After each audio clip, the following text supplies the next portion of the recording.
Hello, everybody, and welcome to another episode of the It's the Pictures podcast. This is episode number 195, and I am your host, Max Colville. Joining me, as always, is my co-hostess with the mostest, Evan Crean. Hi, Evan. Hey Max, how's it going? Going pretty good. Can't complain. We haven't been on the air in 2 weeks, and it seems like a lot of things have been happening. We have a Mm-hmm. box office game to report on, and Yep. uh, a lot of exciting releases in the summer. Evan, I actually bought tickets to like 4 different movies. I pre-ordered tickets to the other day, so there's definitely Wow. things that I want to see. What do you got?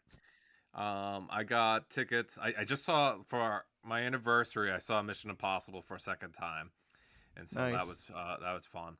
I got a ticket for Life of Chuck. I've got a ticket for Ballerina, and I've got a ticket for F1 in the IMAX in Providence. So Nice. What's the spacing on those? Are you just gonna do like a one marathon day of movies? no, so Tuesday I'm doing Ballerina because it's like $5 discount day, and I had $5 in coupons, so that's not gonna cost me anything. Nice. Um, but then I think Friday I'm gonna go and check out Life of Chuck, and even outside of that, there's still stuff I want to see. I want to see The Materialists, and I want to see 28 Years Later. But I think all the summer movies are coming out now, and it's a pretty exciting time. We also have an exciting time here on the It's the Pictures podcast. We are joined by a returning guest, Odie Henderson, who has come to join us today. Hello, Odie. Hi, thanks for having me on again. Yeah, wonderful. Odie, can you share again where you write and where people can find your writing? Well, I am still the chief film critic of the Boston Globe, so you can find me there. And this month, I'm doing a couple of pieces for RogerEbert.com, my old home. They do a Black Writers Week every June, and I'm going to contribute a piece to, as I've always done, to that. But primarily, I'm the film critic of the Boston Globe, and that's where you can find me. Right, and I think like it's perfect that we are teaming up with you for this episode because this is one I've been looking forward to. It is our celebration of the movie Jaws. This year is its 50th anniversary, and Odie has been working on some pieces for the Boston Globe. Right, Odie? Yes, we're doing several pieces. We have a quiz coming up that I need to finish tonight so I can submit it tomorrow in the morning. Nice. And we had my first piece, which was on rip-offs of homages to Jaws that ran in the paper on this Sunday, today. And we have several other pieces and some surprises coming up. And I will be on Martha's Vineyard for the anniversary of Jaws. Oh, that's Awesome. exciting.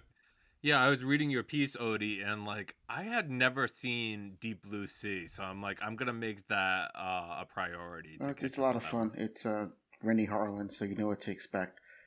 LL Cool J is in it. He has the best line in the movie.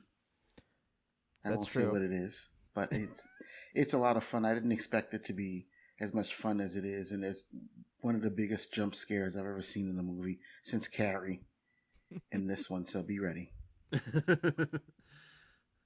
Yeah, it's been a minute since I've seen Deep Blue Sea, but I remember seeing the preview for it like in theaters and thinking this movie sounds insane based on the summary in the trailer.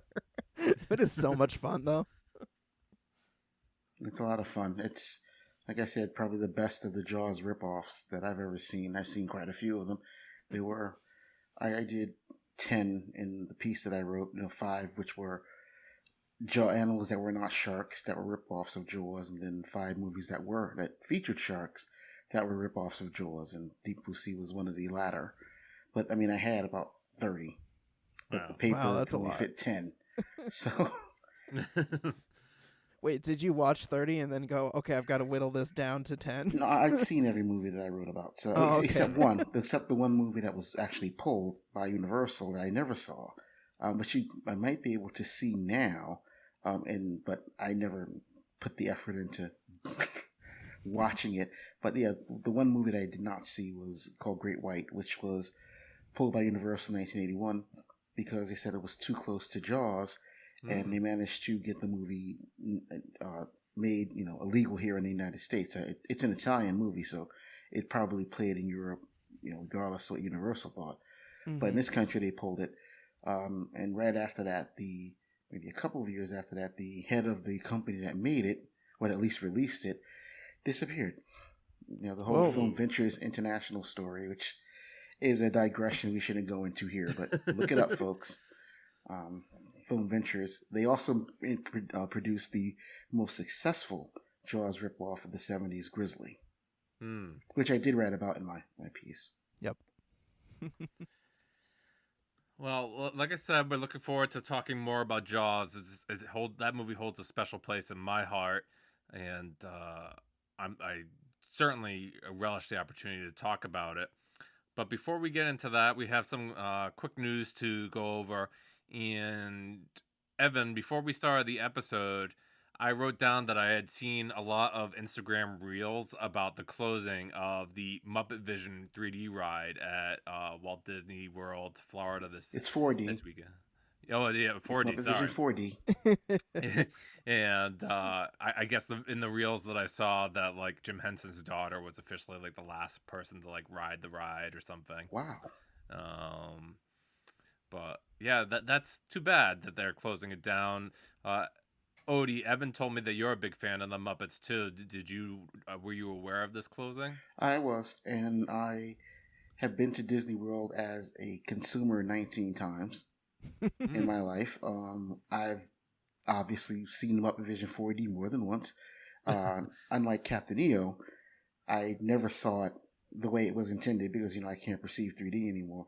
But when Captain EO came out, I still could. I had both eyes back then. It's a fun ride. It's really a lot of fun. They do a Shrek one at Universal. It's similar. But the Muppet Vision 4D, basically the Muppets destroy the theater around you, and it's a lot of fun, which is why it's 4D. It's basically, if you think about like the 4DX stuff that you go to at the Regal and they spray water on you and shake your chair, Yeah. this is the precursor to that. And so it's sad they're closing it down. I don't know. I guess the Muppets aren't popular anymore. But it's interesting that Jim Henson's daughter was the last one to actually watch it. It's got to be very bittersweet for her. Maybe they can restage it here at MoMI, where they have the permanent exhibit of Jim Henson's some of his Muppets here in New York. Yeah, that'd be amazing. I was just saying off mic to Max before you joined Odie that like I wish I realized that when I went to see it, it was my first time, and I wish I realized it was my last time. I would have savored it that much more because I think I went in very early 2020 to that, and it was so think great. I went the first time when they first opened because it was at what used to be called the Disney MGM Studios. Mm-hmm. When they first opened that park. So when I first went to Disney World, they had just opened Epcot. That was my first time ever going to Disney World. They just opened Epcot, and then next time I went, they just opened Disney MGM, which I forgot what it's called now. Hollywood that's what Studios, it was called I back think. then. Huh? Yeah. Is it called Hollywood Studios? Oh, it's just called Hollywood Studios now. And so that was the second time I went. Then later on, they opened Animal Kingdom, and I went there. So I am a huge Disney World fan. I worked in Disney World, as you know. I was underneath Disney World. I wasn't in Disney World. I was in tech. I was secretly goofy. No, but I know a lot about Disney World. A lot of people don't know. So but it's kind of sad that they're closing that. I mean, they're changing Splash Mountain to the Tiana's Revenge or whatever they're going to call this new thing. It's always funny because I've written Splash Mountain once. Every time I've gone to Disney World, it's been closed. I've taken pictures of the it says something to the effect of Splash Mountain is closed. Have a zippity doo dah day.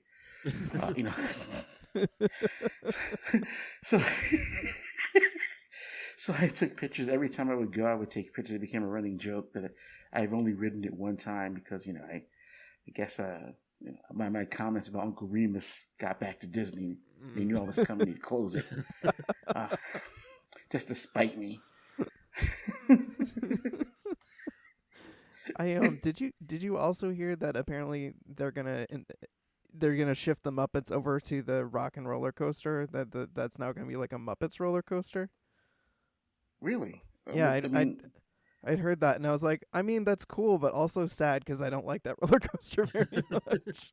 Wait, was that like the I know what roller coaster is. I don't how are you gonna fit the Muppets in? Unless it's like Gonzo or Beaker or Yeah. the Dr. Bunsen Honeydew or what's the guy with the bombs? New Zealand, is that Oh his name, right? yes. Yeah. So how are you actually gonna make a roller coaster for the Muppets? It would have to be that shit. Yeah, it would be. They'd have to have like Muppets like popping out at you on all sides, I feel like. It would just be. I don't see how this translates to a Muppet ride.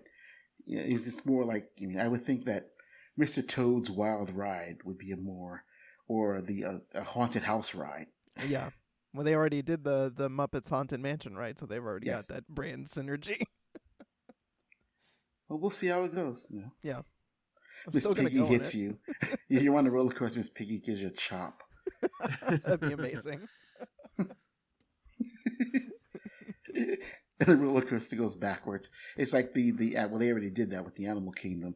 They have the Yeti on the roller coaster. You see it, and then it like kind of slaps you when you go backwards on the roller coaster in the Animal Kingdom ride. Nice.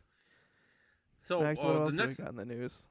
yeah, the next one that I think is kind of interesting is that I guess Ryan Coogler has been asked, since the success of Sinners has been so amazing, whether he would consider a sequel. Nothing great can be left alone. Yep. And he's gone on record to say that he never imagined it as like a franchise, and he actually made it to get away from franchise films because being Yeah. part of the Rocky films and Black Panther, of course. So I hope you enjoy Sinners. For listeners out there, if you haven't seen it, uh, certainly watch it, but realize that that's probably what you're gonna get. Yeah. It's streaming now, so people can watch it at home. But they should have seen it in the theater. Yeah, I'm ashamed Yeah, to and say I didn't. oh,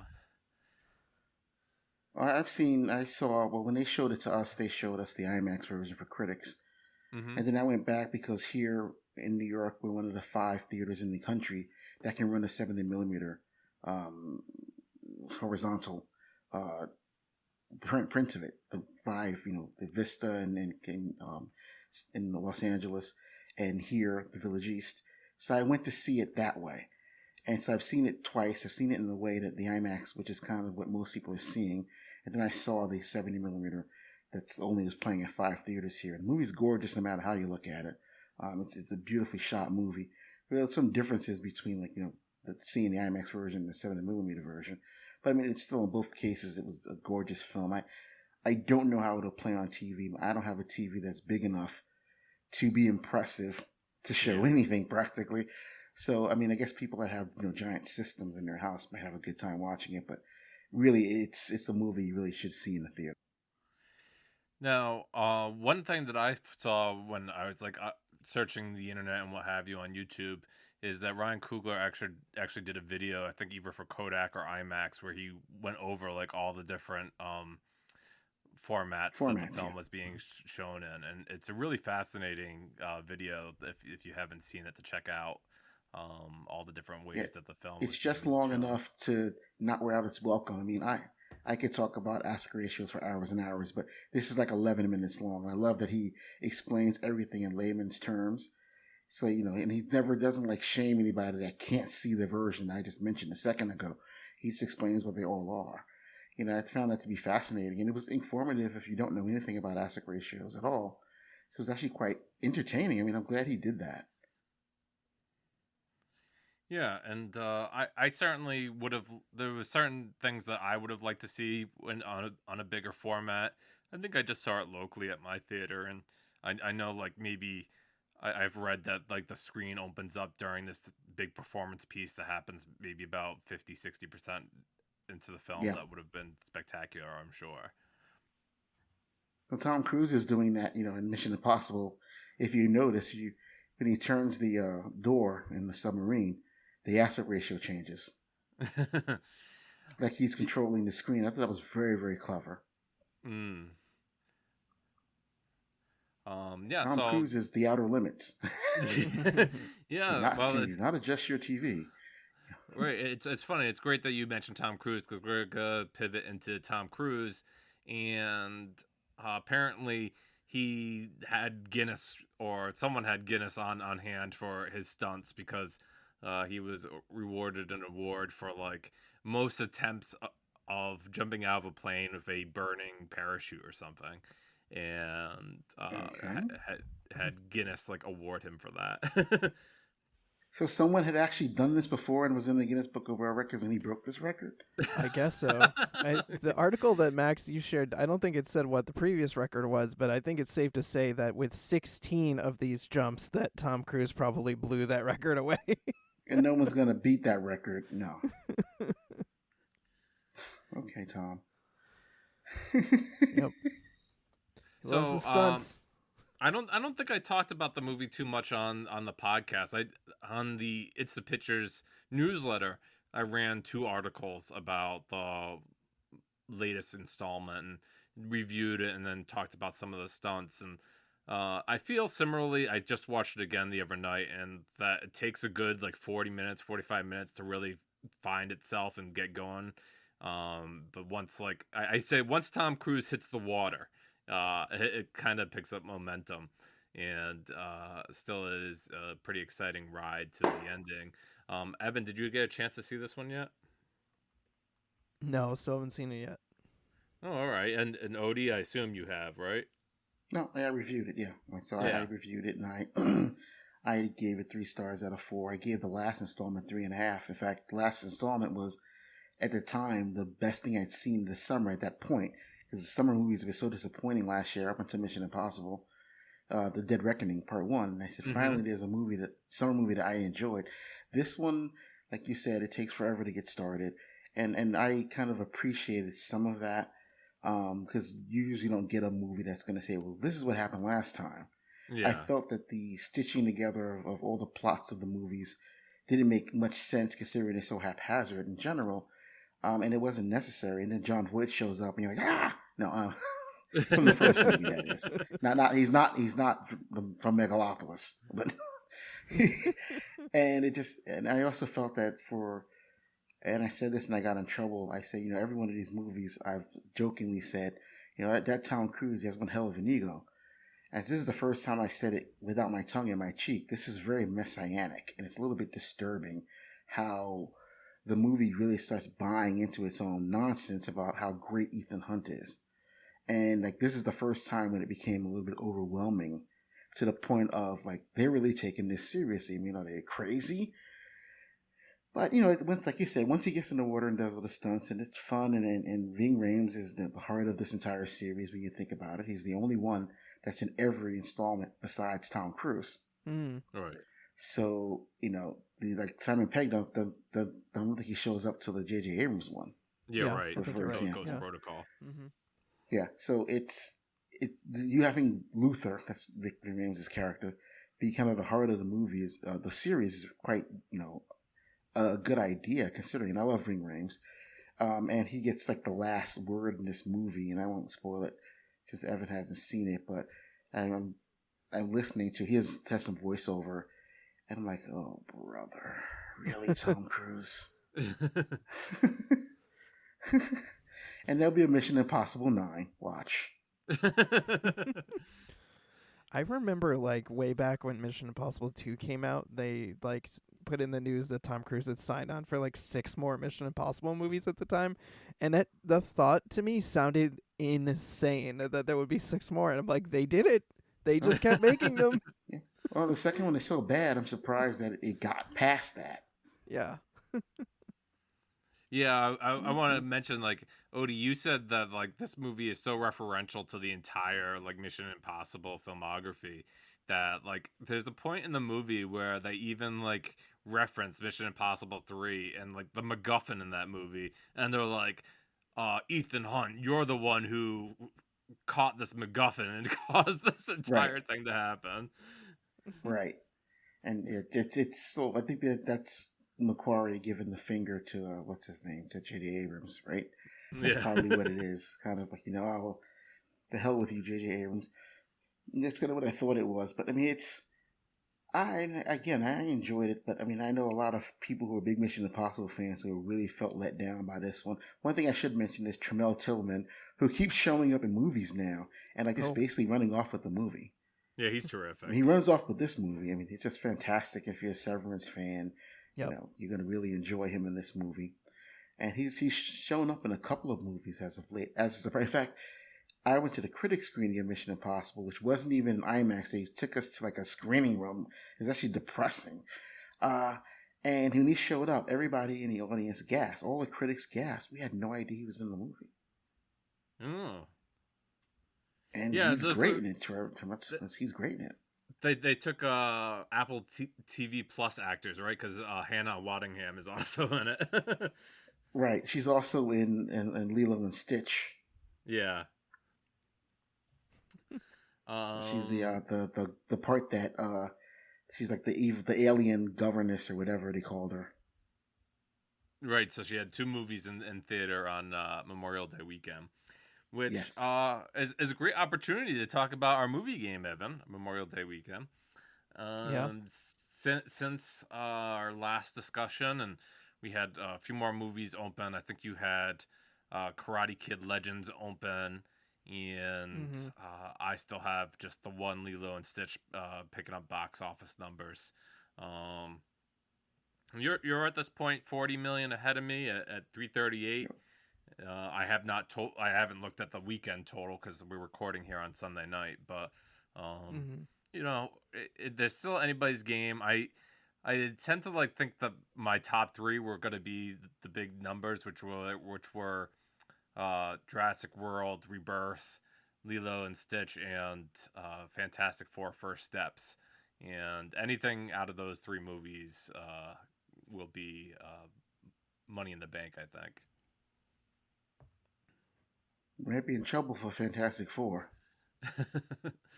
And Jurassic World Rebirth does not have a colon. It's weird because you mentioned Karate Kid.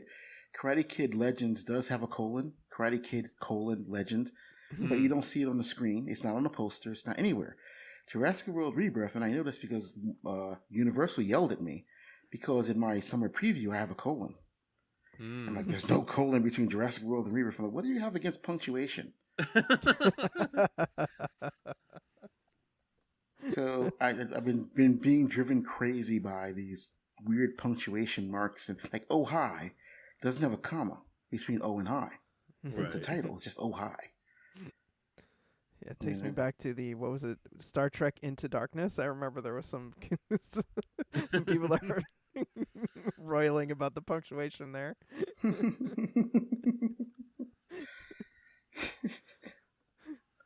But does Fantastic Four have a colon between Legends or whatever it's called? Fantastic Four First Steps? No. Yeah, I think it does. Oh God, it's a summary of the colon or the missing colon. Yeah, it's always funny too when they decide between whether they're gonna do a colon or an M dash, or like I'm pretty sure that was it John Wick, was it Parabellum? I think has a colon and an M dash or Yes, something it in does. the title. John Wick colon chapter 3 dash Parabellum. I know, but because I had to type this my ballerina review this week, I had to type that, so I had to go look it up because I was already being yelled at about punctuation. And here's the funny thing: Sony, their email to me was hilarious. They said, well, for stylistic choices, we left the colon out of the poster and off the screen, but it technically has a colon. I'm like, what? That's kind of ridiculous.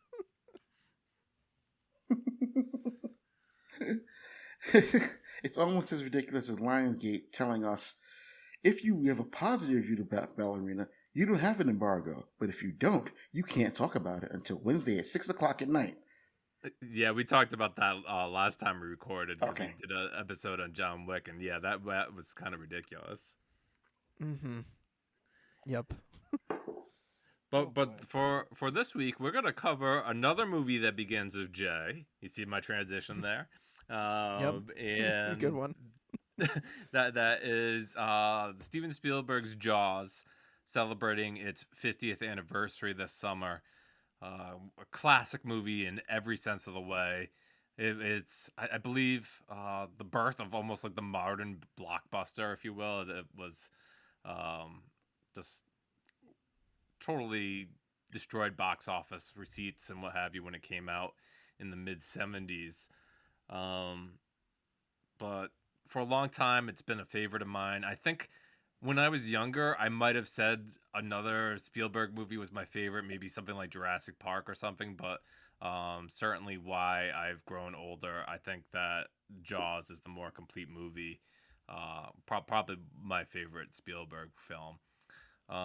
Let's start with Odie since he's the guest. Odie, when was the first time that you saw Jaws? Oh, I saw Jaws opening weekend, and I went back to check because my memory, I mean, it's odd because my memory is actually quite good for this period of time. I can't tell you what I had for breakfast this morning, but I did know I went to see it at the Hudson Mall here in Jersey City, opening weekend. And I went back to check. I went to the New York Times because Jaws opened June 20th, 1975. And I'm doing a quiz, so hopefully my quiz will come out before this podcast so people will get answers to some of those questions. But Jaws opened on June 20th, 1975, and on June 21st, the Saturday, I went to see it. My cousin took me to see it. Me and my two younger cousins, well, one was slightly older and one was slightly younger than me. We all went. We were all kids. I was 5 in 1975. And I remember watching it the first time and not really being scared by it, except for the beginning, which I thought was very scary. And then some months later, my cousin took us to a midnight screen. My first midnight movie is Jaws. And she took us to a midnight movie, and I have no idea why or what the rationale behind it was. Maybe it was like 4th of July weekend or something. And I was terrified. Like, I was so scared, I put my head down. And my cousin just like, put your head on my lap and go to sleep. So I actually wound up like taking her advice the second time, which is really weird because I'd seen the entire movie. It didn't bother me so much, but I think it's because it was late. And I was just like, you're 5 or maybe I was 6 by this point. And, I was just terrified by it. Yeah, Evan, what was your experience watching Jaws for the first time? I can't tell a story as good as that. I'm pretty sure I saw it at some point in the DVD days, like maybe when I was a teenager. But I will say my favorite experience watching Jaws was a number of years ago. I went to go see it at the Somerville Theater, and just there's something really special about seeing Jaws on the big screen, but there's also something really special about seeing it in New England. And it just you're watching it in a theater. It's hot outside, it's cold inside with the air conditioning, and you could like almost smell the saltwater air even though it's like not there. It just like it's so atmospheric and so amazing. And that's definitely my most memorable Jaws viewing experience, is seeing it in the theater on the big screen with a big audience of people who are just, fans of the movie and just enjoying the hell out of it. Yeah, I remember like for so many years I kind of avoided it. I was a big chicken of like horror movies growing up, and I was just like, let me be in the other room. And of course, Jaws had this like it has this kind of aura around it as being like a very scary movie. But I remember just absolutely loving it when I finally saw it for the first time. There certainly I've seen it a lot of times over the years on Blu-ray and 4K and what have you, but I think most recently I had an opportunity to see it in theaters. I guess it was, I want to say like middle of May. No, it was Memorial Day weekend, the Friday before we recorded it in our last episode. And I went up to Boston. I went to the Brattle Theater and I watched the movie. And, you know, I had a blast because, like, not only was I watching the movie and experiencing it, they showed it in 35 millimeter there at the Brattle, but I got to see other people's reactions to it, and I sure when I tell you both, like the scene where Richard Dreyfuss is underwater in his scuba gear and he's looking at the boat, I was just like prepared because, like, for me that's the biggest jump scare of the movie, and there was someone at the end of my row who I think blasted out of her seat, and I was just laughing hysterically while I was watching it. And it's like, this is the best. That's awesome. I saw it just a couple of weeks ago at TCM, and Lorraine Gary was there, and I was in the front row. I mean, I barely got into that screening at the Egyptian, which is beautiful theater in Los Angeles and Hollywood that's now run by Netflix, like the Paris is here in New York. But they showed an IB Technicolor print from the BFI. I mean, it looked better than it did in 1975. It was incredibly gorgeous. And that I got a little ribbon that says, "You're going to need a bigger boat," because at TCM Festival they don't do it anymore. But they used to give out ribbons, and you would collect them. There are different types of movie slogans on them, and now people have been making them on their own, like fans of TCM Festival. And I was online. I had a shirt that said Quint's Shark Fighting Company or something. I have this shirt. And I have a Jaws 50th shirt I'm going to wear at Martha's Vineyard. But I wore that Quint shirt, and the guy liked it, so he gave me a little ribbon to stick on the bottom of my pass. My TCM pass has Jaws on it, and it says, "You're going to need a bigger boat." And the audience was really with it. And when he got to famous parts of the movie, people clapped. People clapped for the John Williams' credit and so on. But the movie looked incredible. I mean, sitting in the front row and all that water, it looks like you're in the water, and you really do kind of Bill Butler's cinematography is just amazing, and I just wouldn't have appreciated that in 1975. But I think this may have been the first time I'd seen it on the big screen, probably since it came out. I mean, I know the Brattle does it every year. They do it every 4th of July. They have a screening of it. I don't think I'd seen it since I was a kid on the big screen. I own a copy of it, obviously, and I've seen it many times. But it was just gorgeous to watch because the print was pristine. Because the BFI, I don't think they ever showed it.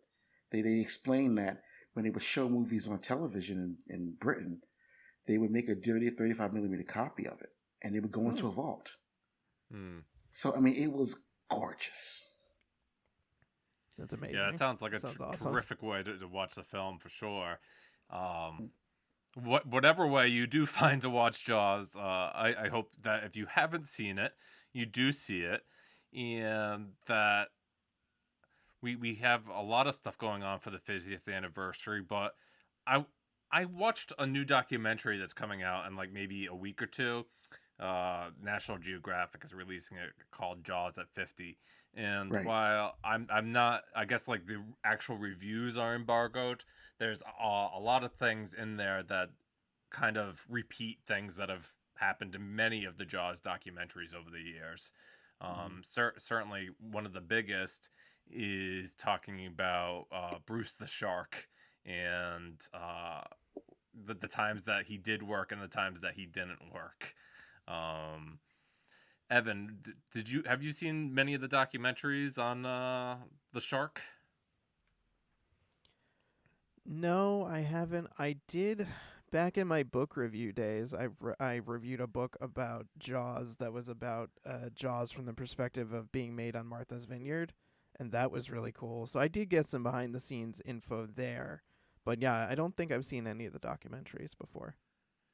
Odie, what do you know about the shark? Yeah, no, I didn't see the National Geographic. They did send me a screener of it, and I wanted to watch it as part of the Jaws stuff. So, I mean, that's going to be written about later. I've seen a couple of documentaries about Jaws, and then I got to hear firsthand from Lorraine Gary stories about Jaws, a couple of weeks ago at TCM Festival. We all knew that Jaws, that the shark didn't work. And this weekend, AMC, or one of the channels, it ran all 4 of the Jaws movies. And I happened to turn on and it was Jaws 2, which I saw at the drive-in. And I was watching Jaws 2, and I realized that if Bruce the Shark had worked, Steven Spielberg would not have a career. Because Jaws 2 is what would happen if the shark did work. Because you keep seeing the shark all the time, and he looks like crap.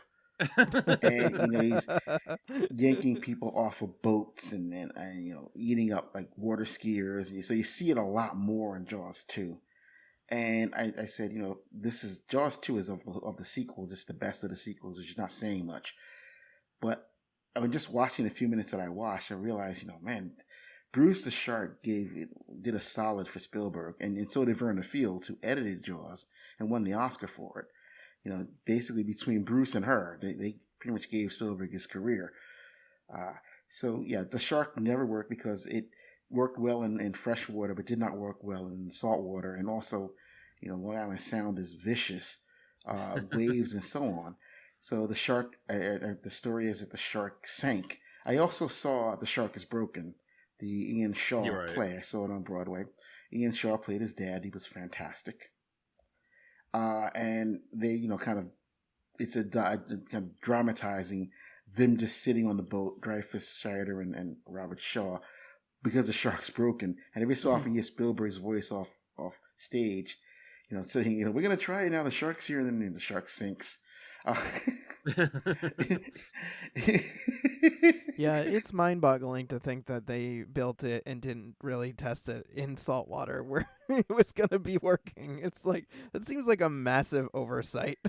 Yeah, I'm sure they could have put some salt water into the Universal tank, or better yet, just Mhm. dropped it in off a Santa Monica pier or something.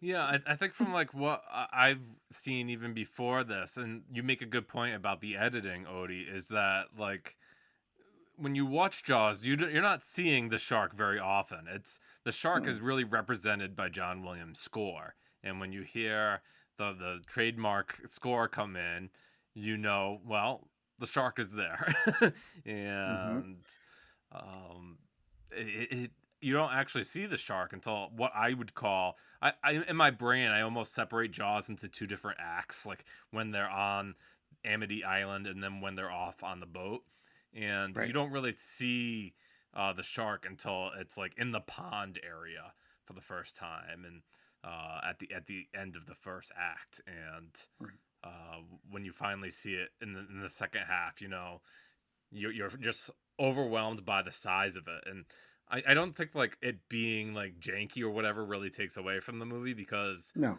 everything that has been done to kind of amplify the shark um, works so well. no, it's. I mean, it looked fake in 1975. I'll tell you that. But I mean, again, it's you can forgive a lot if you're a kid who grew up on Ray Harryhausen, and I love Ray Harryhausen. Not to throw any shade at him at all. I love his movies, but you're willing to your suspension of disbelief is a little bit higher if you came from that environment than if you came from like a CGI based everything, you know. And so the shark is on screen in less than 5 minutes. And it's funny that you mention that the shark is represented by John Williams' score, which it is, because as a kid, I remember leaning over to my cousin and asking her, like, why don't they get out of the water? Can't they hear the music? and, and as a test, years ago, back in the days of boom boxes, I went down the shore because I'm in New Jersey. So I went down the shore with my boombox and I was on the beach, which for me is torture. I hate sand. I put the Jaws music on. And I swear to God, people were running out of the water. They Wow. threw me off the beach. That's how. That's how brainwashed we are. That music immediately conjures up the shark, You no might matter as where well you have been hear it. wearing the shark fin and swimming around spooking people, Odie. No, I that would have probably been less scary because I would only been spooking a couple of people. Everybody could hear the Jaws music in my radio. Ah. Yeah, so as far as the movie goes, outside of the shark, you know, the movie is a lot about um finding what your home is, right? Because we have Officer Brody there, who's kind of moved to Amity Island, where he doesn't really see the island as an island. He says it depends where you look at how you look at the island, because he's like, Right. if you're like on the shore, maybe you don't consider it an island, but if you look at it from the ocean, that's another thing. And Richard Dreyfuss's character later very much laughs at him about his perception of the island. But yeah, it's about where is one's home and how are these people making their living.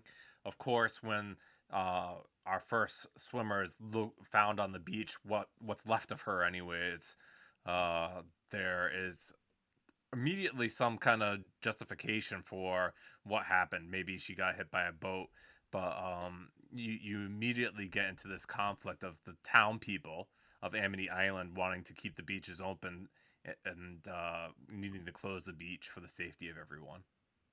Yeah, Right. it felt very real when COVID hit and people were making the memes about the mayor of Jaws trying to keep Yes. the beaches open. Who was played by Murray Hamilton, who was in a play called Love. And he was in a lot of movies, Murray Hamilton was. But he'll always be cursed by playing the mayor of Amity, who wants to keep the beach open after the shark attacks. And that's become pretty much a trope now. I mean, before Hmm. this, this trope didn't exist. But every single movie that has some kind of monster in it always has the person that is going to ignore it.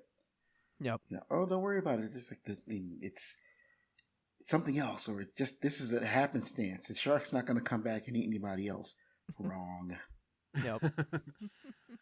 Yeah, speaking about memes and stuff, I've seen one that is very much like, um, consider for a second that the mayor in Jaws 1 is still the mayor in Jaws 2, and that's why you have to Yeah, get out and make your vote heard. he got reelected. Well, I mean, considering what was in the White House right now, doesn't Right. surprise me that the mayor got reelected. Uh, Yep.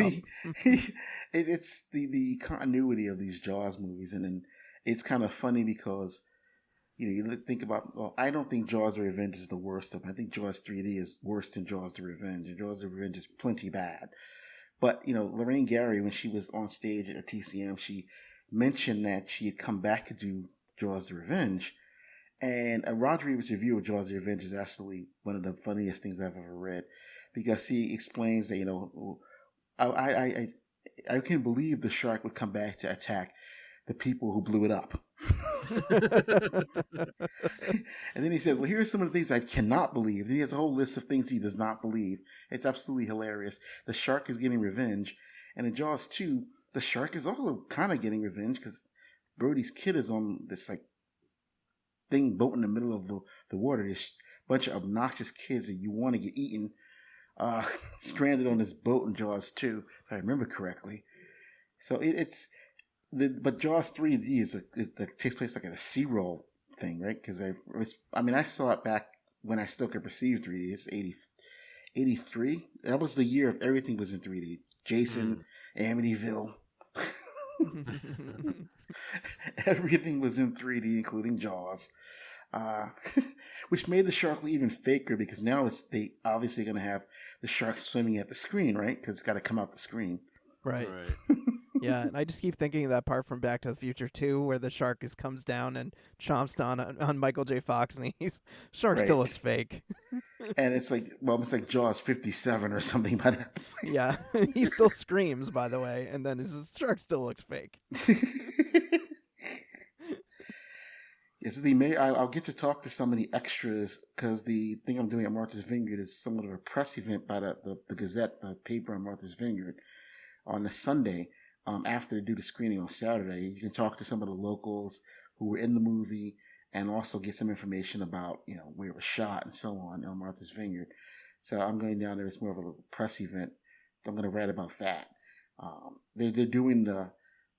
So actually, I take it back. I did see Jaws one more time in the movie theater because they conducted a live version of the score with Jaws. They do this with a lot of movies here. Like every season they have something like this.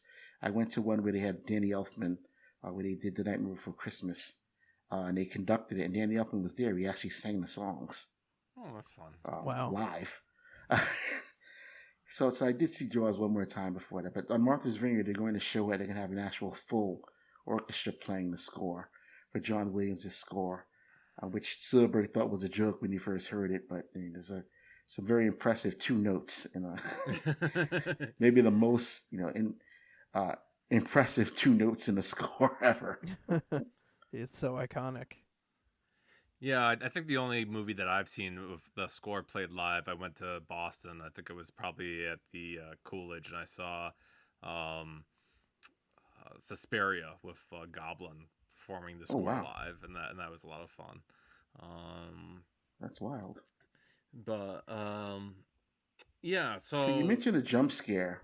Yeah. Sorry, go ahead. No, go. Let's talk about the jump scare because that's still in the first act, if you will. Well, so here's the story behind that. Because that didn't exist. It wasn't in the script. They shot it in Verna Field's swimming pool. So it's not even shot on a lot. And if you know that and you watch it, I mean, it looked patently fake like I said, back in 1975, but no one was expecting that to happen. Spielberg said he added it at the end because he felt that he needed one more jump scare, he needed one more scream. Yeah. And so he added that whole sequence of Ben Gardner, that's the name of the character who's decapitated. Mm-hmm. He added this one extra scene to scare the audience. There's a story that I heard about a test screening of Jaws where Spielberg and Richard Zanuck, newly fired by his dad from 20th Century Fox, well, actually he was fired a couple of years before this, and David Brown, his producing partner, they were at a screening in Los Angeles, and they were out in the lobby, and someone came staggering out in the lobby, like staggering out from the theater, and staggered over to a garbage can and they threw up. And then after they threw up, the guy turned around and went back into the theater. And Spielberg said that was when they knew that they had a hit. I don't know what made him throw up, because Spielberg wasn't in the theater, so he couldn't say, none of these guys were in the theater, in the lobby.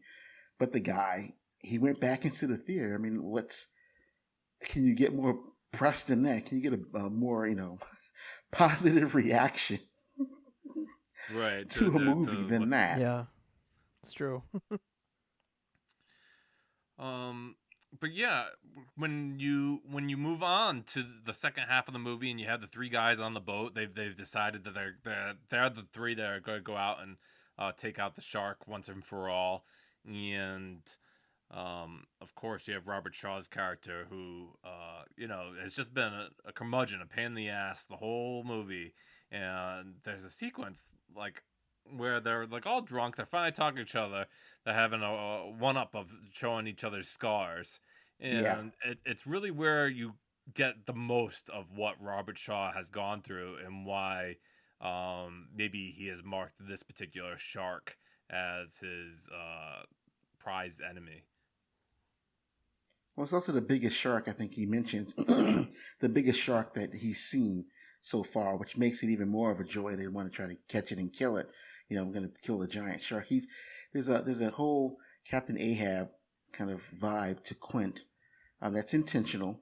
And in fact, in the book, he dies the same way Captain Ahab dies. The movie, he dies differently. Yeah. But in the book, the harpoon that he shoots into the shark pulls him into the water and he drowns. Which, spoiler alert, is what happens to Captain Ahab and Moby Dick. Oh man, you saved me from having to read so Moby many Dick chapters on whaling. Boring as shit, and they made us read it in high school, and it's like basically like 70 chapters on what it's like to be on a boat. It's like chapters on like whales, sperm, and it's like I never could stand like military, like naval novels or anything, like the Caine Mutiny and stuff. I found this just so incredibly boring. And we had to read Moby Dick, and it's like chapter after chapter of this, and it made me think of that line about the British Navy where it's something in buggery. I never remember what the first part of the sentence is, but I remember the last part's buggery. That's what you do when you're in the Navy, and there's no buggery in Moby Dick. Spoiler alert! Even though there's dick in the title. Dropping all kinds of spoilers. Yeah, Take that, Melville. The Melville. Outside of Bartleby the Scrivener, Melville could just stuff it. But Robert Shaw wasn't the first choice for Quint. You know that. Who was? Lee Marvin. Okay. I don't think Lee Marvin could have worked because he's rough and grumbly. But I don't know if Lee Marvin on the water would work. And they originally wanted Gregory Peck to play Officer Brody. Right. But he didn't want to do it because he had been in Moby Dick and he hated his performance in Moby Dick so much that he just didn't want to deal with this at all. And then, I don't think he wanted to do a horror movie. And then, of course, he turns around and does The Omen. Yeah, I was going to say, he's going to go off and do The Omen. Well, I mean, Damien's birthday was on Friday, so. And then next week is Jason's birthday. Yeah. Friday the 13th. Love it. Yep. It's true. But so I guess apparently when Spielberg had put the movie together, the shark didn't work, and they were out on the bay for all those days. They went way over production, and over budget. Over budget, and he had this giant what they call is the work print edit, which is pretty much before you do any tinkering to it, and they were just they felt like it stunk. And that Jaws would be the end of his career, not necessarily the beginning. And certainly that turned out differently. And I guess when you start exploring in movies and stuff like that and editing, you see a lot of what's known as finding the movie in the edit and piecing it together there. Well, most movies are made in the editing room. People don't realize that most movies are made in the editing room. And I'll never forget the story about Thelma Schoonmaker, who some asshole journalist guy asked her a question about, isn't it horrible that you're directing? Like, how can you edit these Scorsese movies? They're so violent. And she said, they're not violent until I cut them. Yeah. And so, I mean, it's exactly, I mean, she and Scorsese are in control of what they're going to show you, how much they're going to show you, when they're going to show it to you. So she was absolutely right about that. And with Verna Fields, again, there's all these like unsung women who were editors, because at least back in the day, not in the 70s, but before that, the editor position was pretty much the highest place you could go as a woman in Hollywood, unless you were someone like Dorothy Aslan or Ida Lupino, who were directing movies, in the era of sound. I mean, the editor was kind of your high point. Hitchcock's wife was an editor, and he trusted her with his, all of his movies, and she watched all of them and made sure there were no continuity errors.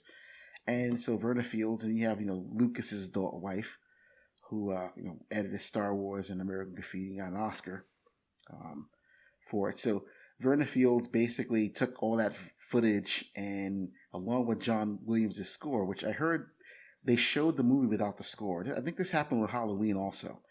They showed the movie to like the powers that be without the score, and they hated it. Mm. And then they added the score, and they realized, oh wow, now this is a hit. So between Verna Fields and John Williams, they both basically saved Spielberg's ass. So, yeah, but like, no, I was gonna add that like outside of that, they even I guess there was this impetus to put like real shark footage in the film. So they have Australian shark experts Ron and Valerie Taylor. They filmed some footage of them in a cage interacting with sharks. So when you see Richard Dreyfuss in the cage and all that's cut into it, it's obviously different sharks. But yeah. Well, I mean, when the shark breaks pulls down the cage and pulls the orca into the water a little bit more, that was the real footage that they shot. The shark really got caught in their cage and was spinning around and was basically pulling their boat into the water with them. So all that footage you see of that is the real shark. The only time you see a real shark in Jaws is that sequence.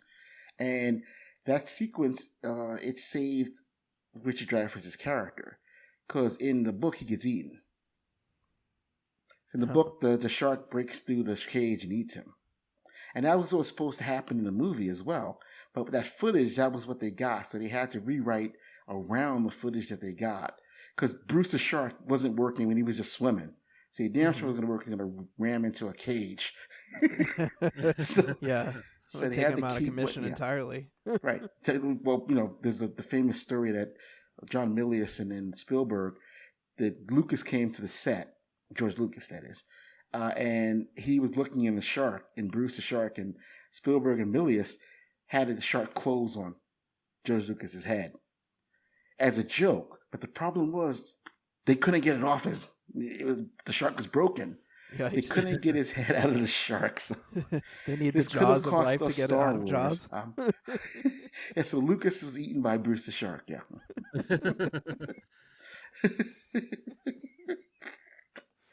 Says we should talk about the performances in this movie. If nothing else, we talked about the shark and everything but the performances. So, what do you think of these three folks, these three men in this movie?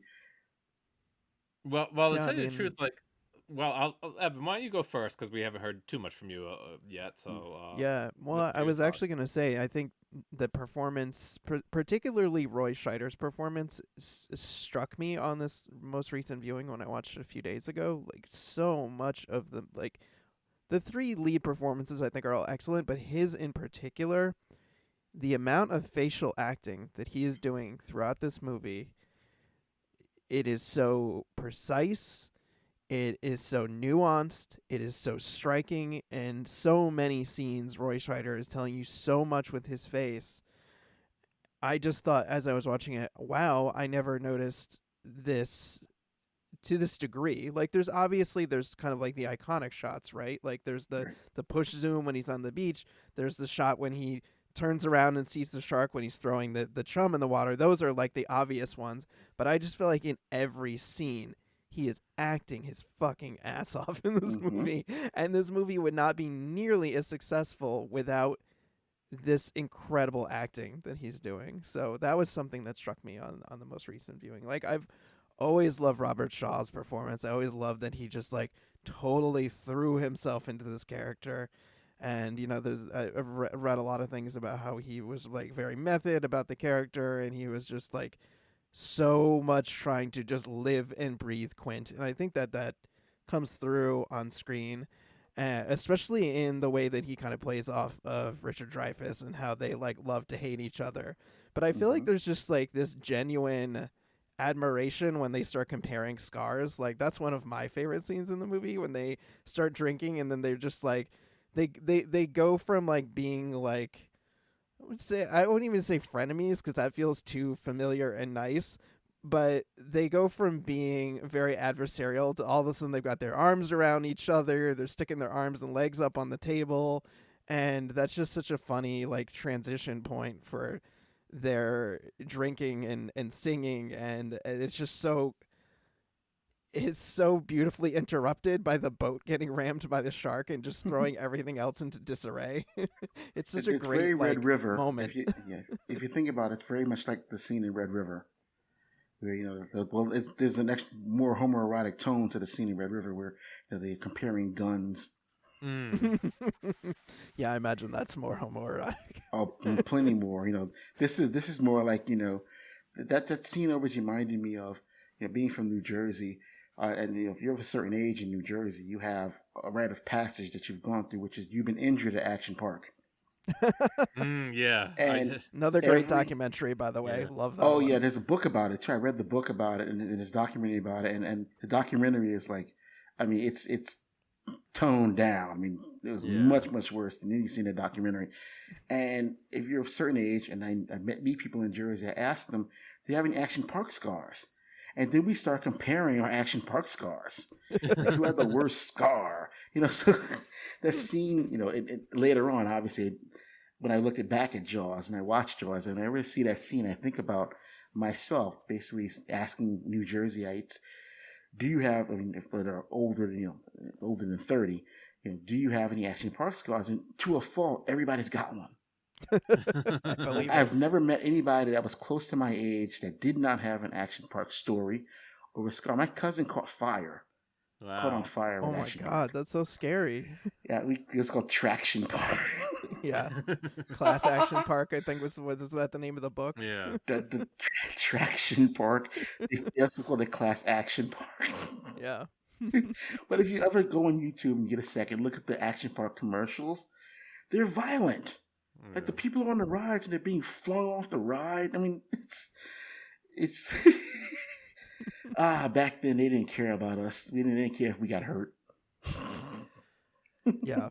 That's a fun diversion, I have to say, listeners. If you haven't seen that documentary, definitely watch it. It's one documentary I've seen multiple times, which is not, I don't watch documentaries multiple times. That one's funny. So yeah, that's certainly Evan, you incredible. mentioned Robert Shaw and of course Richard Brody's actor, and for me, when I watched the movie, I became like really interested in what Richard Dreyfuss did, right? And of course, following him into Close Encounters. And then I remember like thinking, just from those two performances and those Spielberg movies alone, that like I wanted to see more of what he did. And like it wasn't that lengthy. I think I kind of enjoyed Mr. Holland's Opus, but almost like I begin and end to think of Richard Dreyfuss here in the 70s with these two movies. Well, what about American Graffiti? Oh yes, yeah, that Yep. one too. I like that one. Mm-hmm. And then his little what was it called? The Graduate, when he shoot. shows up and yelling in the hallway about the phone. He's in the Goodbye Girl, which he won the Oscar for. He was in the X-rated movie. What the hell was it Midnight called? Cowboy? Against the Eye. Oh, No. He was in something in the 70s. It was all right. Inserts. Is that the name of it? But it was, he was pretty big in the 70s, and then, obviously now Richard Dreyfuss is kind of persona non grata, Right. and everybody has Yeah. horror stories about him, including Lorraine Gary. She had a horror story about him, and when he was at TCM for American Graffiti, I wrote a piece about it because I saw American Graffiti at the drive-in with more American Graffiti, which is the sequel, and I fell asleep. And so I had never really seen American Graffiti all the way through. So I went to catch this blind spot by going to TCM, and he was there with Candy Clark, who received an Oscar nomination for American Graffiti. He didn't. And he was still bitter about that shit. And like, he was kind of a dick on stage, and that's why I never had him back. Yeah. You mentioned he's definitely. No, go ahead, Evan. I was just gonna say he's one of those people that I feel like his off-screen presence has far overshadowed his on-screen presence at this point. Yeah, I don't think he's a bad actor. I mean, I don't know. I think he can be a good actor, but yeah, for the most part, it's off-screen persona. And it's funny, if you remember, he parodies Jaws in the Alexander Aja Piranha. Like he has in the Piranha movie, he's basically the girl in the water in Jaws. Yeah. He has a sense of humor about some of his work, but.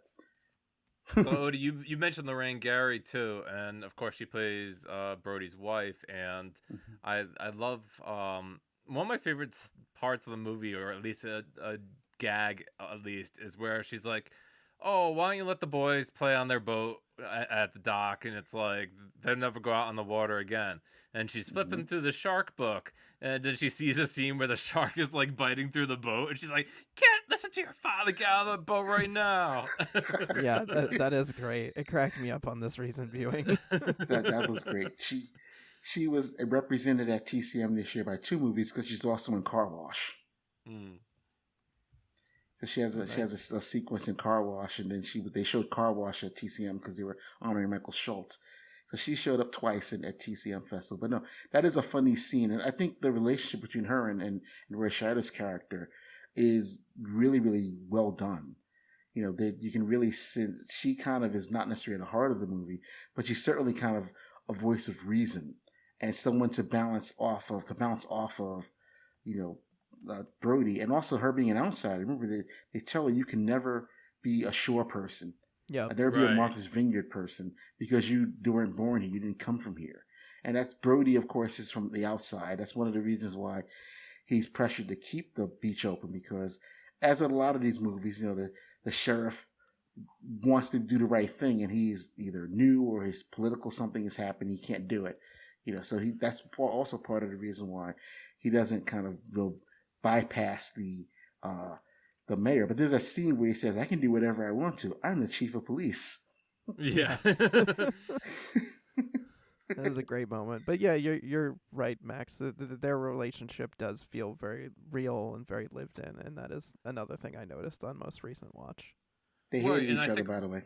Did they? Oh yeah. Lorraine Gary said Roy Scheider was really mean to her. Oh. They have another line that kind of reflects that like home idea where after their son is attacked in the movie, he's like, "I'll see you at home," and she's like, "Back in New York," and he's like, "No, home here." So she's like pretty much done with Amity Island. Of course, she came back 2 more times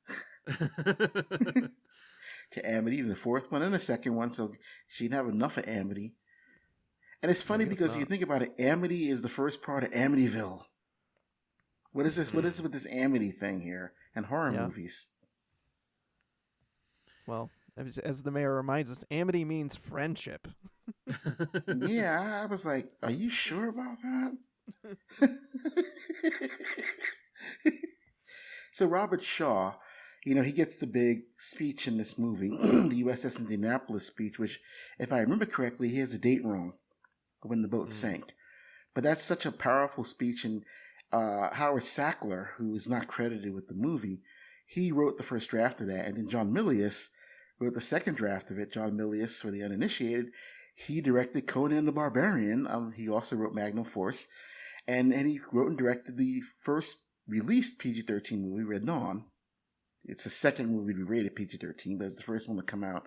And he's, kind of a right-wingy kind of guy, so fit perfectly for writing a speech like the one that Quint delivers. And then Robert Shaw rewrote it, and that's what you hear in the movie. And at the end of the Shark is Broken, the Ian Shaw play, that's the last scene in The Shark is Broken, because that's the last scene that they shot in Jaws. Oh, really? Yes. Huh. It was the USS Indianapolis scene. That's the last scene in Jaws that they shot. And so it's the last scene in Ian Shaw's play as well. But that's just a great like showcase for Robert Shaw. That kind of thing gets you an Oscar nomination. And Shaw got screwed twice because the last Danik Brown movie he made, The Sting, I think he's the best thing in The Sting, and he should have been nominated. Redford got nominated. I don't know why. And I love The Sting, don't get me wrong. But I'm like, they nominated the wrong actor from that movie. And then Shaw just basically kind of got screwed out of a lot of great performances he was in. It. I think he got nominated for A Man for All Seasons, but I mean, he died in '78, so he didn't get too many opportunities to make movies after Jaws. He's in The Deep, the Peter Benchley movie that they made after Jaws, though. Yeah, I also, when I watched From Russia with Love for the first time That's right, I forgot years he's in ago, that. yeah, I was like, oh, there he is. He's really good in that. Yeah, He's there's really certainly good been in that. there's been a lot of Bond villains over the years, and yeah, he's pretty great in that. But he's great in this, and it's perfect. The only time that I really felt like ill at Jaws was when, not just when he goes into the shark's mouth, but the sound effect. The Jaws won the Oscar for sound, and deservedly so. The sound effect of when the shark bites him, you hear the crunch, and then you see all the blood come out of his mouth. And it's just, to me, that was, even to this day, like when I watched it at TCM, I was just like afraid of that scene because it made me, it was sickened me. And it's just perfect because, he deserved, his character got a demise that was actually worthy of his character.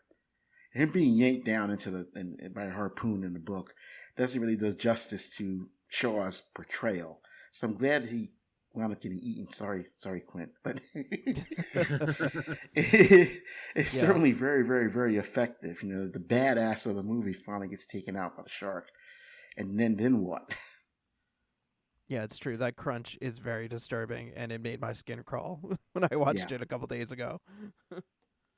And like you can see, the shark is so fake. The shark's teeth actually bend outward when he bites him. But it doesn't really make a difference because the sound effect of it and the editing, and I mean, it's just, again, that's perfect. And that was the one, I think he said one of the 2 times he actually was able to get the shark on the boat, Bruce on the boat. Yeah, and I think like one of the fun things too is how much foreshadowing Spielberg uses, of course, with the finale with the air tank. There's a scene earlier in the movie where Roy Snyder is like kind of messing around on the boat, and it kind of rolls around, and like Richard Dreyfuss's character is very much like, "Oh, be careful, that thing could explode." And certainly, there's also a picture of a shark with an oxygen thing in his mouth in the book. When he's paging through the shark book, there's a really quick shot of a shark with an air oxygen tank in his mouth. So that's also good foreshadowing of what's going to happen next. And it's ridiculous. Peter Benchley said this is the dumbest. Like, we can't shoot this ending, and because Peter Benchley was the screenwriter of Jaws, along with Carl Gottlieb, but right. Peter Benchley adapted his novel, and the shark drowns. That's what happens in the book. Spoiler alert. No. And Spielberg said that's not theatrical. We can't just have the shark drown. We gotta blow it up or something. Yeah. See, it makes more sense than what happens to the shark in Jaws 2. What Scheider does to the shark in Jaws 2 makes even less sense than the first one. I won't spoil that because I've been spoiling everything else. But yeah, it's I remember that at TCM, people applauded when the shark blew up. When he shot the shark, shot the oxygen tank and the shark blew up. Just like it did in 1975 when I saw it. People cheered when the shark got blown up. It's a cheer-worthy moment accompanied by a great one-liner, right? Yeah, even at the Brattle the other night, people were clapping during that. It's just one of those moments, and it's almost synonymous with the film. Here's the last stand. He's on like the mask of the boat just sinking. It's like if he doesn't hit this, then it's all over. Right, it's all over for him, and then you realize that Hooper is still alive. Uh, he, uh, Richard Dreyfuss shows up in the water, and it's funny because they said they shot so close to Martha's Vineyard that they had to frame it so you couldn't see land. Yeah, But they were close enough to it where you could see Martha's Vineyard. So they had the way they composed the shots and framed everything was to keep you from seeing any land whatsoever. Like you were just stuck in the water in the middle of nowhere. I think it did a very good job of conveying that. Yeah, for sure. and But let's I talk about guess Spielberg's love of violence. So again, I was just going to mention that Spielberg is always constantly thought of as a softy. But he's the opposite of that. Nobody likes killing people more than Spielberg. I mean, he killed a kid. Now that was kind of a no-no. Of course, until like movies like The Omen and all these movies in the '70s, we had badass little kids. He really didn't kill a kid, and Spielberg has killed a lot of children in his movies. And I'm not talking about something like Schindler's List. I'm talking about his thriller movies. So it was a little bit of a surprise to have the kid get eaten because normally you would expect him to be safe. So I want to just throw that out there that Spielberg, and in The Fabelmans, he kind of cops to the fact that he's a sadist. Right, and of course, like The Fabelmans is the movie Spielberg made. I think most recently, kind of autobiographical of his life, and I guess like giving our enthusiastic praise of Jaws, I don't necessarily have to ask if the movie holds up or if it's still great. I think I can tell by our conversation that emphatically it does. Evan, you just watched it again for the first time. I don't know. I'm assuming at least a year or so. Did you think it still holds as much power as it did your last watch, or more so? Oh, yeah, I think just as much, but I've noted a couple times in conversation, I feel like there were new things that I noticed about it and appreciated, particularly like the Roy Scheider's performance. So yeah, I mean, I it's a movie like all great movies that rewards repeat viewings, and you can find new things about it that you can appreciate. And I mean, I even went down a rabbit hole about the whole shooting star situation, which we didn't Yeah. touch upon. And I realized there was a whole, rabbit hole on the internet about people who are like, is it real, the shooting stars? Is it not real? And that's a whole thing. And I know we don't have time getting into it, but I will just tell you that that's an example of watching a movie like this and you find something completely new to become obsessed about. Wow. I need to look that. I don't know about this. I need to look this up. Thank you for that. Yeah. And Odie, I'm sure for you the film holds approximately the same energy that you remember it 50 years ago, or maybe even more so. Oh, absolutely. I think it holds up very, very well. It's everything about it really works.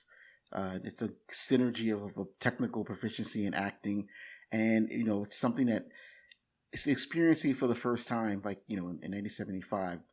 It obviously played a little bit differently than it does now for me, but because it was new in 1975. And you mentioned really quickly that it's the movie that made blockbuster status, but I have to kind of say yes and no. I mean, The Exorcist made an ungodly amount of money before this, but the movie that really kicked off what we would now refer to as a summer season is Star Wars 2 years later, because Jaws is a fluke, because one thing people may not know is that movies that came on the summertime, it's not like it is now. The summertime was like February. Like the movies come out in January, for all the shit movies come out in January and February. Yeah. Well, that used to be what the summer was like back in the day. That's why The Exorcist came out on Christmas in 1973. So the big movies came out later in the year. So then putting Jaws out in June was kind of Universal's lack of faith in it. And it blew up. So that kind of brought on the summer idea of the summer. But it was Star Wars that really kicked in. And Star Wars opened Memorial Day weekend in 1977. That pretty much made it so now everything has to have a summer bend to it. Yeah, certainly. If you see any of these documentaries or what have you, certainly knowing Indiana Jones exists, you can tell how much Spielberg and George Lucas have been friends throughout the years. So it seems fitting that his good friend George Lucas would be the one to really have the crown 2 years later. Right.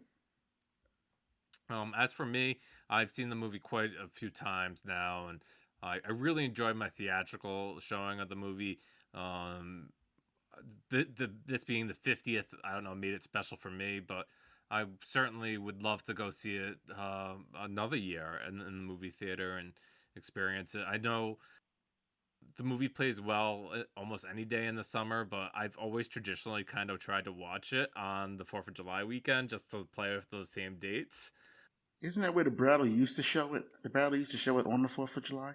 Yeah, I just don't think they have the rights to it this year because they said like that was the only time they'd be able to show it was like Memorial Day Because of weekend the because Martha's of all Vineyard thing. yeah, Yeah. all the 50th and um so yeah, I really enjoyed watching it, and I'm sure I'll cherish it now through even more so throughout all the years to come. Of course, that National Geographic documentary special is coming out, I guess, in a few days or so. You can check that out if you're interested to hear more about Jaws or just in the Jaws fever, given the big anniversary. And yeah, always. And they should watch the Music by John Williams documentary, which is fantastic and talks about Jaws and Close Encounters and all the work he's done with Spielberg over the decades. Oh, that one's on Disney Plus as well, right? Yes, yes. All right, wonderful. And before we get to our what you've been watching section, we're going to pause for some station identification. Before we talk about the podcast, Odie, where can people find you should they want to see your writing or follow you online? Well, I'm at the Boston Globe, so you can go to bostonglobe.com and find me there. And as much as I hate saying Rotten Tomatoes, probably in everything I've written, not just there, but at Rogers and at Slant, and a lot of the stuff I've written over the years before I got to the Globe or on there as well. I'm on Blue Sky, odinator.bsky.social, so you can find me there as well.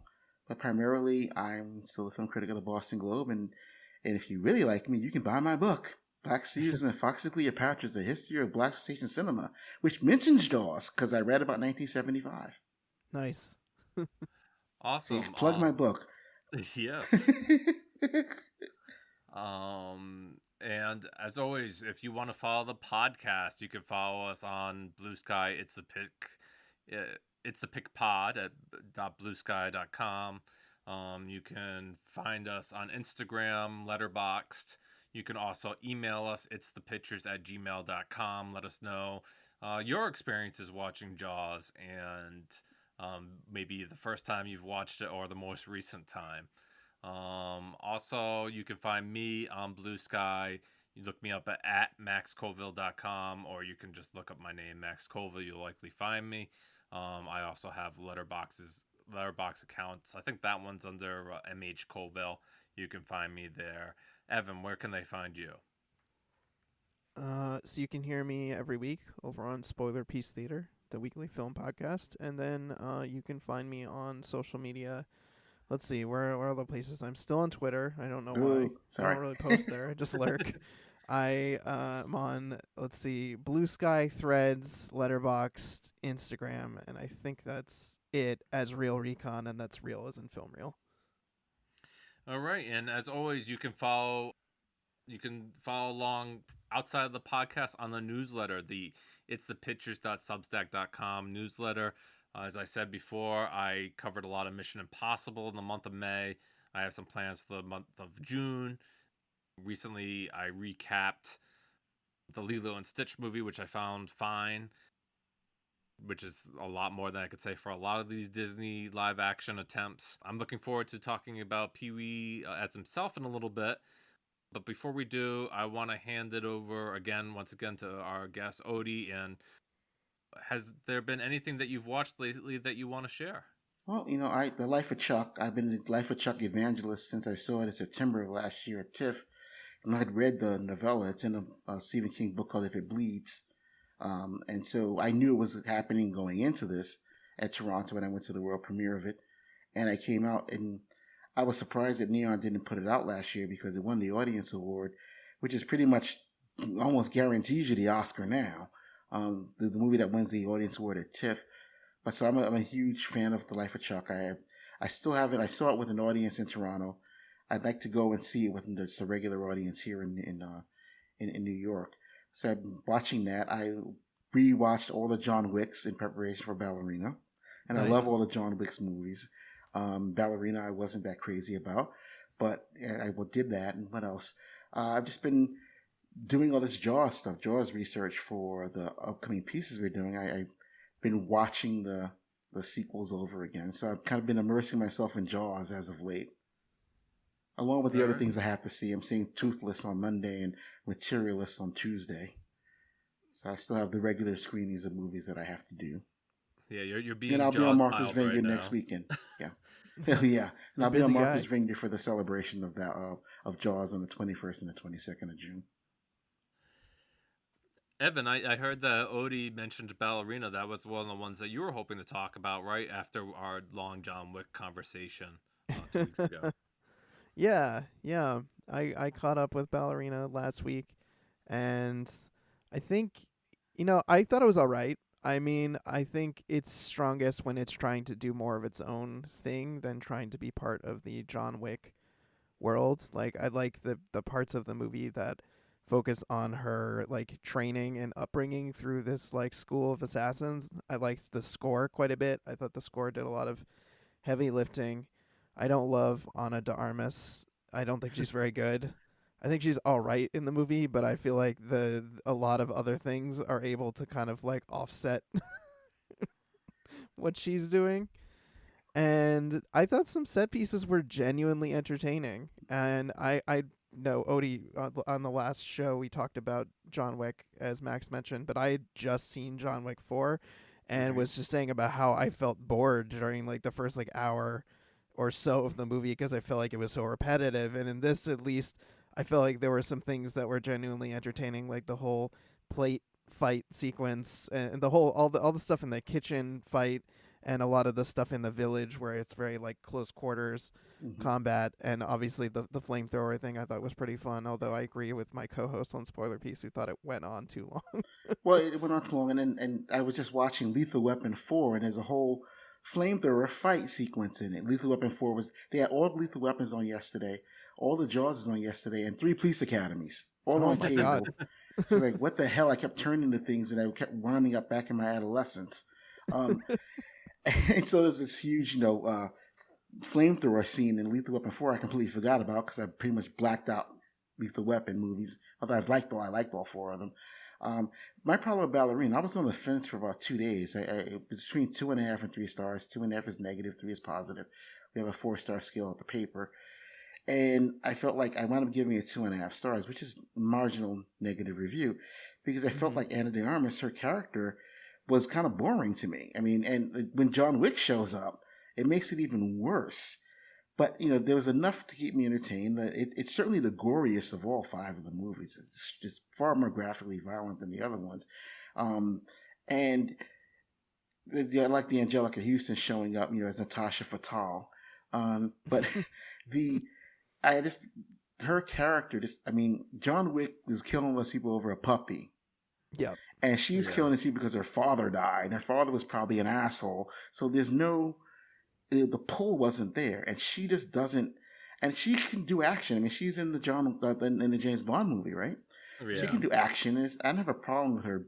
I like kick-ass women. This is a big thing for me, going back to my blaxploitation days. I love when a woman gets a gun and starts whipping people's asses. This is my bread and butter. And so she's fine, but it just, I wasn't compelled by her character. And then when John Wick shows up, Keanu Reeves does more in 3 words. 2 words, actually. He says, just leave. Yes. I knew and he says it like 4 times. Yeah. Just leave. And I'm like, this is so much more powerful than anything that she said in the entire goddamn movie. Yeah. Yeah, I kept wondering, I was like, is this the reason why there was this crazy embargo? They just didn't want us to tell that John Wick was in this movie like way more than anybody would have, initially expected? Well, when did they have time to do this? If you follow the John Wick series, I'm like, When did he have time to do this? See, what I suggested in my review was I wanted, if they're going to spin off a character, because this character is in John Wick 3. Mm-hmm. This character, Eve, is in John Wick 3. She's played by another actress, and she's younger in John Wick 3. But like, if they wanted to bring somebody back, why not bring back Halle Berry and her balls chomping dogs? Yeah, that would have been amazing. I would have loved to see in the movie how that spin off the Halle Berry character. Yeah, that would have been cool. Yeah. So I don't know. I still found it entertaining. Like I still had a good time, and I think I I did still too. would recommend people to see it. But yeah, it was it was a mixed bag. I'm Like looking forward to Netflix. seeing it. Wait till it comes on Yeah. Netflix. I'm looking forward to seeing it in the theater for my low cost of free. So, Oh, that's right. You're there seeing you it go. on Tuesday for free. yeah. Sure. Thank you, Showcase Cinemas. Oh, not Nicole Kidman. No, we don't have that here in Rhode Island. Really? No AMC in Rhode Island? No MCs. Not Wow. even Regals. Just the Showcase Cinemas. Okay. And for me, I've been watching a lot of documentaries. I said up front that I watched the Jaws 50 documentary. I watched Wick is Pain ahead of the John Wick conversation. Right. But I spent a long time watching the Pee Wee as Himself documentary that came out on HBO Max a few weeks ago now. And I say a long time because it's split up into two sections. I think it runs over 3 hours. It's like 3.5 hours, yeah. Yeah, it's a long piece, and it's directed by a documentary filmmaker. I think his name's Matt Wolf. Matt Wolf, yes. He is his participation in this and his conversation with Paul Rubens is almost like as vital as like the information that's conveyed through the film. He did an essay for New York Magazine's Vulture, and he explains how long the process was talking to Paul Rubens and how he thought he had his trust, but Paul was very notoriously untrusting of everyone, and certainly throughout the documentary, not only with his arrest but also his accusal years later, you could see why he was very timid to open up to anybody. And as for the information in the documentary, like I thought it was very entertaining to find out more about Paul Rubens. I didn't know about his time in the Groundlings, and which was like a comedy troupe in along with Elvira, yeah, and right, Phil Hartman.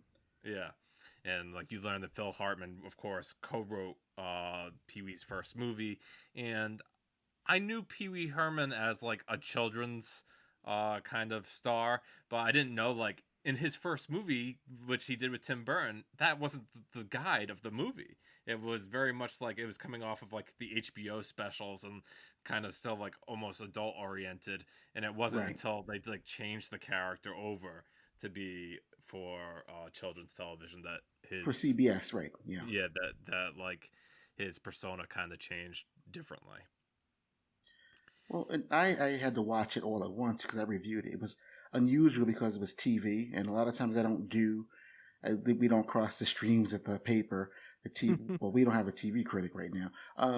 But they asked if I wanted to read about that, and I said I would review it, and I had to watch it all at once, which is very, very difficult for me because it's also quite a very painful documentary. In addition to being entertaining, it's also the question of Pee Wee Herman, Paul Rubens' character, who I remember from a movie called Pandemonium, which I love. But before I ever saw Pee Wee Herman, Paul Rubens in a movie called Pandemonium that was on HBO 17 million times a day. It was Tommy Smothers, Carol Kane, and him. It was a spoof of horror movies, and Judge Reinhold is in it. And I don't think you can find it anywhere, but I love this movie. And he played Tom Smothers. Tom Smothers is a Mountie, and Paul Rubens is his partner. And Tom Smothers loves his horse more than Paul Rubens, and he's jealous of the horse. So this is before I'd ever seen Pee Wee's Big Adventure. But the thing that upset me so much about the documentary, was so sad, was what he gave up. He talked about being an out gay man, and we always thought Pee Wee Herman was actually gay, back then. Mm-hmm. But he was out and he went back into the closet. And I think that kind of destroyed him psychologically. And the movie does kind of pull that. And it's like him saying that he's gay in this movie is like him actually coming out. But he was out when he was with the Groundlings. He was out when he was in San Francisco and all these other things. And he went back into the closet after success made him go back. And I couldn't imagine, it's hard enough to come out of the closet, but to imagine having to go back in. If you were never in the closet, he was always out. And now he's going into the closet. And that, to me, him talking about that and him explaining that was just so painful. It was very hard for me to it really depressed me. It's not negative about the documentary. It is what it is. Right. And it's very well done. But I really felt like I'd never seen that kind of idea. And he went back into the closet. That's why he never appeared as Paul Reubens, ever. Whenever he was being interviewed, he was always Pee Wee Herman. And so this is almost like him coming out. Yeah. They make a point of that in the documentary. So it's to me, it was something that disturbed me, and it still kind of disturbs me, rolling around in my head. I said in my review, and it got me a little bit of trouble, but I really don't care. I said, I can't imagine having to go back into the closet. I don't think I would survive if I had to do that. So it really struck me on a personal note watching that documentary. I think it hit a lot of people, gay and straight, to kind of watch that, especially if you're a fan of Pee Wee Herman. And I got to see the Broadway show that he did. So I got to see him live, cool. Later, when he did the show after they kind of cover that, his comeback, if you will. Yeah. On Broadway. I also love all the gay subtext they keep pointing out that's in Pee Wee's Playhouse, because there's a lot of it. Right. Yeah, like in the Christmas special with the two guys. And there's like shirtless guys putting in new windows at Pee Wee's Playhouse. Yeah.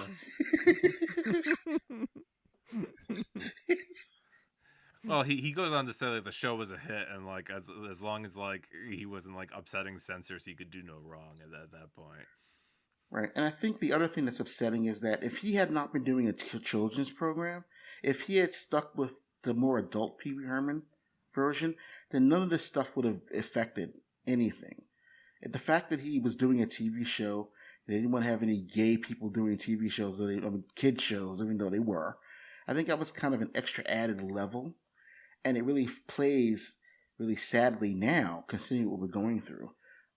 It really was kind of like, we're going backwards. And I think that also kind of affected me, just like watching that and realizing that, well, if he had been an adult star, none of this shit would have mattered, him playing with himself in the movie theater or being accused of kiddie porn, which was not true.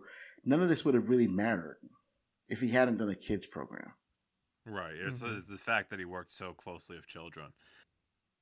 But I guess like we watched the piece and you see that Matt Wolf said that near the end of their conversations, Paul Reubens became harder to contact and was not cooperating with the documentary. And there's a great audio recording that I won't spoil that Paul Reubens shares with Matt Wolf and the documentary team to kind of like sum up the end of the movie and bring a closure to the documentary. And even though it's long, I think it's well worth watching. I remember Reubens says in the documentary that Pee Wee Herman has a star on the Hollywood Walk of Fame, but Paul Reubens doesn't.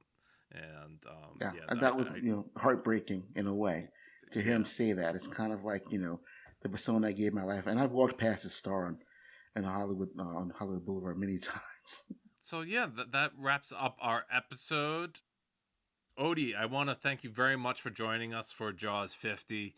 I think it was very insightful, everything you shared, and I hope that people turn into this podcast. Maybe they learn something a little bit extra about Jaws, or they hype themselves up for another watch this upcoming season.